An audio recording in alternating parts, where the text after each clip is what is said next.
The FCM Radar Blocked warning in Mitsubishi vehicles like the Outlander, Eclipse Cross, and Mirage indicates that the forward collision mitigation system's radar sensor is not functioning properly.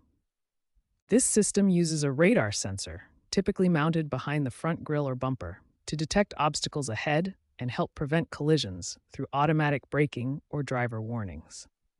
When the radar is blocked, the system disables its automatic braking and collision warning features, reducing your vehicle's safety capabilities. The primary cause is physical obstruction on the sensor lens, such as dirt, snow, or ice buildup. Environmental factors like heavy rain or extreme temperatures can also interfere. Less common causes include electrical faults, mechanical misalignment after collisions, or outdated software. Ignoring this warning reduces your vehicle's collision mitigation capabilities, potentially increasing accident risk in situations requiring quick intervention. To prevent this issue, regularly inspect and clean the radar sensor lens to ensure clear line of sight for optimal system performance. First, visually inspect the radar sensor in the front grille bumper for obstructions. Use a soft cloth and mild cleaner like isopropyl alcohol to gently remove dirt, snow, or ice.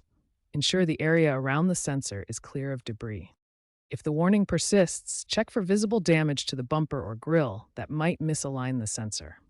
If you suspect a software issue, check for available updates from Mitsubishi or visit a dealership for a diagnostic check and potential firmware update. In some cases, recalibration may be necessary, which requires professional equipment. If the problem continues after these steps, a faulty sensor or wiring may be the cause, necessitating a visit to a qualified mechanic.